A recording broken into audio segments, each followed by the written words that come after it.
მოგესალმებით, მე სოფო სურგულაძე, მარტოხელა დედა. დღეს ჩემი ისტორიით ვიწყებ გადაცემას. გადაცემა იქნება მუდმივი და მარტოხელა დედებზე, მათ ისტორიებზე, მათ უფლებებზე და ყველაფერზე, რასაც მარტოხელა დედა გადის. აი უკვე 16 წელია მარტოხელა დედა ვარ, თუმცა სიტყვა მარტოხელა დედა საოცრად მეხმუშება და ძალიან ცუდად გვხვდება ყურში, მაგრამ ასია, ფაქტია და ვერცად გავიქცევით ამას. ეს არ არის განაჩენი, ეს არ არის ტკივილი, ეს ძალიან დიდი სიამაყეა. ეს არის გრძნობა შეუცვლელი, ყველაზე დიდი ბედნიერება, ჩემთვის ასია. ყველაზე დიდი მიღწევა ჩემი შვილია, ყველაზე დიდი წარმატება ჩემი შვილია. ძალიან ბედნიერი ვარ, თუმცა ძალიან რთული გზა გავიარე იქამდე, რომ მოსულიყავი აქამდე და დღეს ამ თემაზე მესაუბრა. არ არის იოლი. ძალიან რთულია. გავიხსენო ამბავი, რომელიც 16 წლის წინ დაიწყო ჩემს ცხოვრებაში, ჩემივე ნებით. და თუ მომცემთ ნებას, დავიწყებ. ყოველგვარი სახელების და გვარების გარეშე უბრალოდ მოვყვებით ჩემს ამბავს, ჩემს ემოციებს, ჩემს გავლილ გზას. რომელსაც კიდევ გავდივარ არ დასრულებულა და სანამ ვარ, მანამდე ამ გზას გავივლი, თავაწეული, ამაყი და ყველაზე ბედნიერი დედა. როგორ დაიწყო ეს ყველაფერი? დაიწყო იმით, რომ მქონდა ძალიან დიდი ოცნება, მქონოდა ჩემი საქმე, ჩემი რადიო, რომელიც ყველაზე ძალიან მიყვარდა. გაჩნდა იდეა, რომ გამეკეთებინა ჩემს ოცნების ქალაქში. და ასეც მოხდა. მოვინდომე, ვიწამე საკუთარი თავის და გავაკეთე. 6 წელი ბედნიერი, ლაღი ცხოვრებით ვცხოვრობდი, ვაკეთებდი საქმეს, რომელიც ყველაზე ძალიან მიყვარდა. 6 წლის განმავლობაში ალბათ დავიღალე, იმიტომ რომ იყო სირთულეებით, ბრძოლაც, თავისუფლება. და აი ამ თავისუფლებითაც დავიღალე. მოვიდა ასაკი 27 წელი, როცა აღმოვაჩინე, რომ მომბეზრდა ის ყველაფერი, რასაც ვაკეთებდი, დამღალა და მინდოდა რაღაც რადიკალური სიახლე და ცვლილება. ეს იყო სახლი, ეს იყო ოჯახი, ჩემი პირადი ოჯახი და ეს იყო სიყვარული, რომელიც მინდოდა.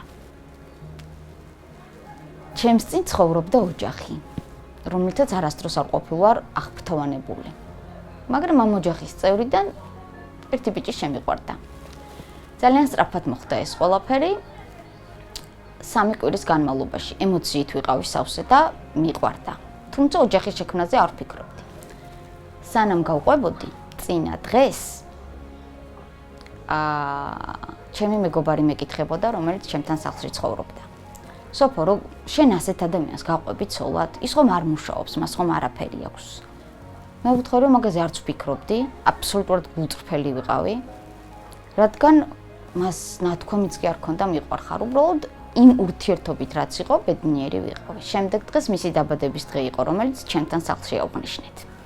დაბადების დღის დასრულების შემდეგ ის ნასვამი იყო და გადავწყვიტე, რომ ჩამეცილებინა სახლამდე, რათა მშვიდად ყოფილიყავი და მცოდნოდა, რომ ჩემგან სახლში მშვიდობით მივიდა. უკვე ღამე იყო, ალბათ 12 საათი ღამის.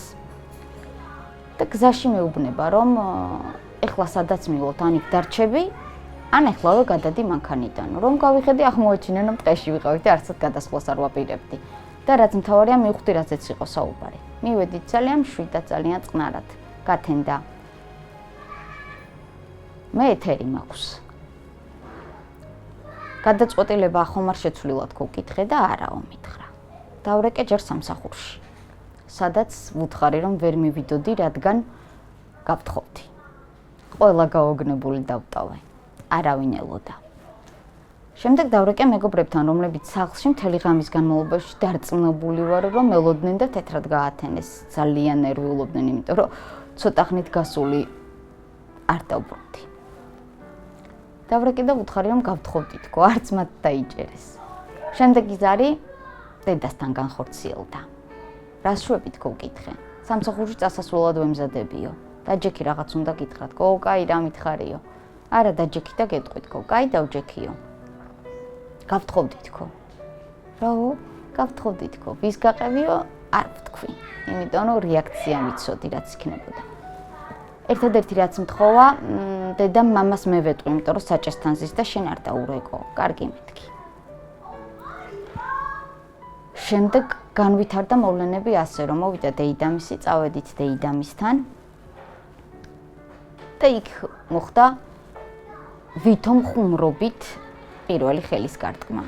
რამაც შოკში ჩამაგდა, იმიტომ რომ ვერ მიხვდი რა მოხდა, რატომ მოხდა და რა იყო.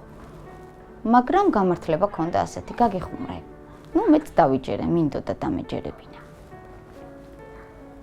ამის შემდეგ მისი მეგობრები იყვნენ, დაურეკა ვიღაცამ ჩემს მობილურზე და გავალო, გავიდა. ცოტა ხანში დაბრუნდა.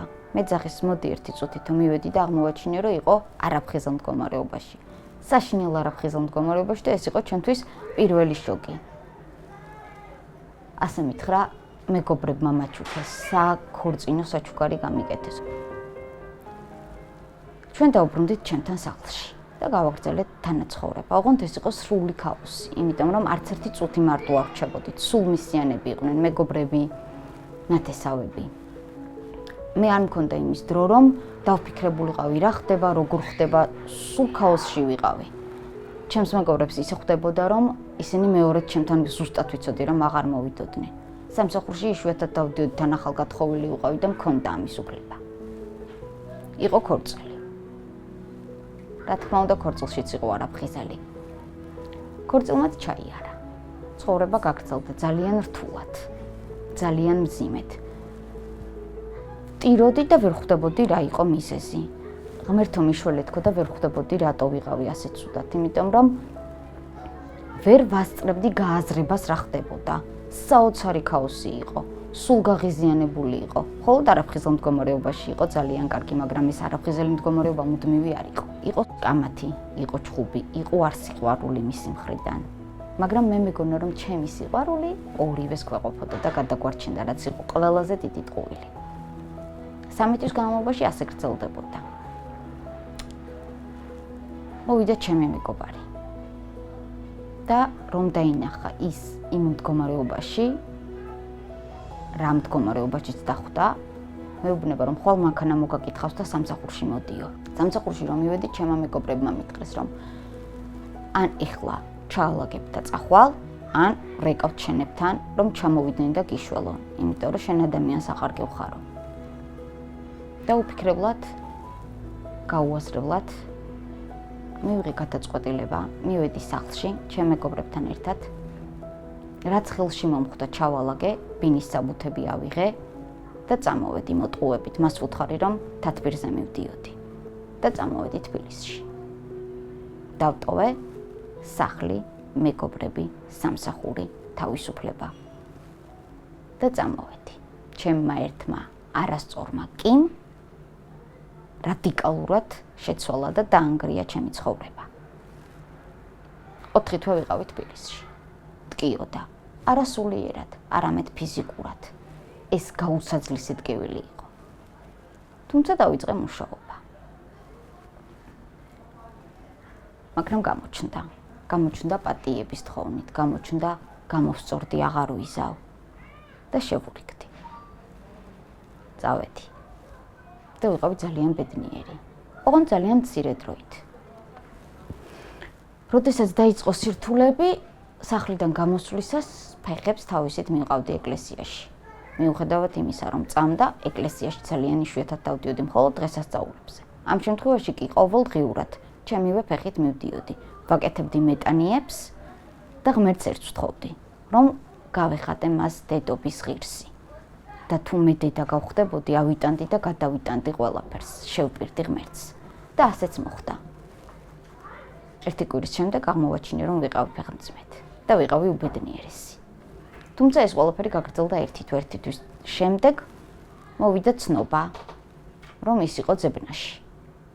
ის წავიდა და ტოვა ქალაქი და ვრჩი მარტო. თუმცა შორიდანაც ახერხებდა ჩემი ნერვების მოშლას, ტირილამდე მიყვანას. შემდეგ დაიწყო აგვისტოს ომი. ჩვენ ვიყავით სამეგრელოში, მის ნათესავებთან.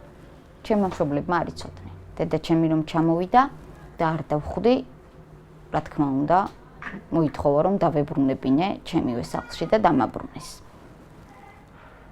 დამაბრუნეს და დავბრუნდით თბილისში მე და დედა ერთად და ეს იყო საბოლოო დაბრუნება. თუმცა 9 თვის განმავლობაში უკვე იმ დროიდან 4 თვის განმავლობაში მუდმივი ზარი, მუდმივი მუქარა, მუდმივი ჩხუბი, მუდმივი ვითომ შერიგება, ვითომ რაღაც გონება მქონდა ჩაკეტილი და არ ვაძლევდი ჩემ თავს იმის უფლებას, რომ მე ნერვიულა, იმიტომ რომ მე აღარ ვიყავი მარტო. გაჩნდა ჩემი შვილი, დაიბადა. და დღევანდელი გადასახედიდან ალბათ უფრო მტკივა ის ფაქტი, რომ გამოსვლისას მხოლოდ ჩემი მშობლები დამხვდნენ. ეს არ იყო დღესასწაული, მიუხედავად იმისა, რომ ბავშვის დაბადება ყველას ძალიან გაეხარდა და ყველა ძალიან ბედნიერი იყო, არ იყო ბუშტები, არ იყო ყვავილები, არ იყო მორთული ბინა. ჩვეულებრივად გამოვედით, წამოვედით სახლში და გავაგრძელეთ. აქვე მინდა ვთქვა ფაქტი იმისა, რომ არა ჩემი მეგობრების პირველი გამოძახილი, მე დღეს ცოცხალი არ ვიქნებოდი და ეს მათი დამსახურებაა, რომ დღეს მე ცოცხალი ვარ, იმიტომ რომ პირველი გალაწუნება მათგან მივიღე, რომ აზრზე მოვსულიყავი და რას ვაკეთებდი, ვის ვწირავდი ჩემს თავს და ჩემს ცხოვრებას. თუმცა შემდეგ შევრიგდით და ეს შერიგება ჩემი მეგობრებისთვის იყო ღალატის სტოლფასი ჩემი მხრიდან და მართლაც ასე იყო. მე მათ ვუღალატე, იმიტომ რომ ეს ნაბიჯი ალბათ აღარ უნდა გადამედგა. თუმცა ვამბობ, უკან რომ დავბრუნდე ზუსტად იგივეს ვიზავ, გარდა ერთისა თავს აღარავის დავაჩაგრინებ. მაგრამ ჩემი შვილი იმ ყველაფრად, რაც გავიარე, ნამდვილად ღირდა და ერთი წამი არ ვნენობ. ვამბობ იმას, რომ ყოველ ნათქვამს, ყოველ მხარდაჭერას, ყოველ თანადგომას ძალიან დიდი მნიშვნელობა აქვს და დღემდე, დღეის შემდეგ, სანამ ცოცხალი ვარ, მე მათი მადლიერი ვიქნები, ვინც მე ხელი გამომიწოდა, თანადგომა გამომიცხადა. იმიტომ რომ არა ისინი, მე არ ვიცი დღეს სად ვიქნებოდი. ძალიან დიდი მნიშვნელობა აქვს თითოეულ სიტყვას. ჩემმა კი, ჩემი ცხოვრება შეცვალა. რომ მე თქვა არა, ალბათ იქნებოდა სხვანაირად, მაგრამ არის ესე და ეს ასეც უნდა ყოფილიყო. ჩემი გასავლელი გზა იყო, რომელიც გავიარე, ჩემი არჩევანი იყო. არავის ვადანაშაულებ. იმიტომ რომ ეს იყო პირადად ჩემი გადაწყვეტილება. მისი ცუდი ხასიათი, ცუდი ადამიანობა მისი პრობლემა იყო. მე უნდა ვყოფილიყავი ძლიერი, მე უნდა ვყოფილიყავი ჭკვიანი და მე არ უნდა დამეშვა ის, რაც დავუშვი. რისი უფლებაც მივეცი, არ უნდა მიმეცა. მაგრამ ეს ასე იყო. ჩემი შვილის დაბადების შემდეგ მე არასდროს მახსოვს, რომელიმე ჩემს ოჯახის წევრს რაიმე შენიშვნა ან წამოძახილი ეთქვათ ჩემთვის. არავითარ შემთხვევაში ყველა ბედნიერი იყო, განსაკუთრებით მამაჩემი ამბობდა ხოლმე. ძალიან ხშირად ნიკოლოზი ღმერთის საჩუქარიაო. და ნამდვილად ასეა. მეგობრები ყოველთვის ჩემს გვერდით იყვნენ. მე არასდროს დამავიწყდება ძალიან რთული პერიოდი რომ მქონდა. ნიკუშას დაბადების შემდეგ ჩემი მეგობარი მოვიდა ჩემთან და ამ თემაზე რომ საუბრობდით, ციტირებას ვერ მოვახდენ, მაგრამ დაახლოებით ასეთი შინაარსის ფრაზა მითხრა. შენთვის ის ადამიანი ღირებულია? არა თქო. აბა რა მნიშვნელობა აქვს ის, რას ფიქრობს შენზეო და ასე მეგონა რომ უდიდესი ტვირთი მომეხსნა. ამით იმის თქმა მინდა რომ თანადგომას, სწორ ნათქვამს, თითოეულ სიტყვას ძალიან დიდი მნიშვნელობა აქვს. და ყოველთვის უნდა დავფიქრდეთ, სანამ ვიტყვით, სანამ ვურჩებთ, სანამ თანადგომას გამოვაცხადებთ, რას ვეუბნებით და როგორ ვეუბნებით. არ არის ეს სევდიანი ამბავი. მიუხედავად იმისა, რომ ტკივილიანია, არ არის სევდიანი, ეს არის ძალიან დიდი ბედნიერების მომტანი. ეს ამბავი არის იმაზე, რომ ქალი არის ძალიან ძლიერი. ქალისთვის შეუძლებელი არაფერია. თავარია მოინდომო. დედაც ხარ, მამაც ხარ, ბებიაც და ბაბუას თუ საჭიროა, აუცილებლად შეძლებ. თავარია გწამდეს, გჯეროდეს და გინდოდეს. და რაც მთავარია, ჩემს ცხოვრებაში გაჩნდა ერთადერთი ადამიანი, რომელიც უპირობოდ მიყვარს, რომლის მიმართაც არანაირი პირობა არ გამაჩნია და მისი სიყვარული იქნება მუდამ, ძლიერი, უსასრულო და სამუდამო. ხანდახან ვფიქრობ ხოლმე, რომ მშობელს უფრო უყვარს, დედას უფრო უყვარს თავის შვილი, ვიდრე შვილს დედა. დედის სიყვარული შეუცვლელია და მას არაფერი ცვლის. ის მუდმივად გიყვარს, როგორიც არ უნდა იყოს. კარგი, ცუდი, დადებითი, უარყოფითი, წარმატებული, წარუმატებელი, ამას არ აქვს მნიშვნელობა. შენ ის უბრალოდ გიყვარს, იმიტომ რომ შენი შვილია და მე ეს სიყვარული მაქვს.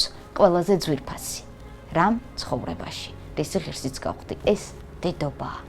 ძალიან მადლიერი ვარ და ძალიან მადლობელი ვარ. ღმერთის, ცხოვრების და იმ ადამიანების, ვინც ჩემი ცხოვრების გზაზე ხვდებოდნენ, ხვდებიან და შემხვდებიან. ძალიან მიმართლებს. სასწაული ადამიანები მყავდა, მყავს და მეყოლება გარშემო დარწმუნებული ვარ. რატომ გადავწყვეტე, რომ ეს გადაცემა გამეკეთებინა? მარტივი მიზეზია, უბრალოდ მინდა თანადგომა გამოვუცხადო მარტო ხელა დედებს. ჩემი გამოცდილება გაუუზიარო, იმიტომ რომ ჩემი შვილი უკვე 16 წლის არის და ჩვენ ბევრი სირთულე გამოვიარეთ, გარდატეხის ასაკი, რომელიც ძალიან ადრე და ძალიან დიდხანს გრძელდება, რომელიც ძალიან რთულია მარტო დედისთვის გასავლელად. ვისაუბრო ჩვენს ფსიქოლოგიურ და სულიერ მდგომარეობაზე, რომელიც არც თუ ისე მარტივია, რომელშიც ვერასდროს დაგვეხმარება მშობელი, იმიტომ რომ მან არ იცის როგორ უნდა დაგვიდგეს გვერდით, არა იმიტომ რომ არ უნდა, უბრალოდ არ იცის. ჩვენ გვჭირდება თანადგომა, ერთმანეთის თანადგომა. მე მინდა რომ გავერთიანდეთ, გავძლიერდეთ და ძალიან ძლიერი შვილები გავზარდოთ. ჩვენ ვიყოთ ძლიერები, მყარად ვიდგეთ სამყაროში ფეხზე და რაც მთავარია, დავიცვათ ჩვენი უფლებები. მოვიპოვოთ მარტო ხელა დედის სტატუსი, რომელიც ძალიან ბევრ საქმეში ძალიან დაგვეხმარება და ძალიან წაგვადგება. მხოლოდ ამიტომ გადავწყვეტე, რომ ამ თემაზე ხმამაღლა მესაუბრა. ვისაუბრებ თქვენთან ერთად, თქვენი დახმარებით. მივიღებ ყველა გამოხმაურებას, ყველა კითხვას გავცემ პასუხს და ჩემს თანადგომას გამოგიცხადებთ. მე კი თქვენი თანადგომა მჭირდება, როგორც ჰაერი, სასიცოცხლოდ მჭირდება, რომ გამომიწეროთ, რომ მიყუროთ და რომ ამ გადაცემა მიარსებოს, რომ ჩემს თავს დავუმტკიცო, ის რისი დამტკიცებაც მინდა, რომ მე აღვსდექი. მყარად, თამამად და სრულფასოვნად. ამაში თქვენი დახმარება მჭირდება, რაც მარტივია. გამომიწეროთ, მოიწონოთ და უყუროთ. მადლობა, ბედნიერად. მომავალ შეხვედრამდე.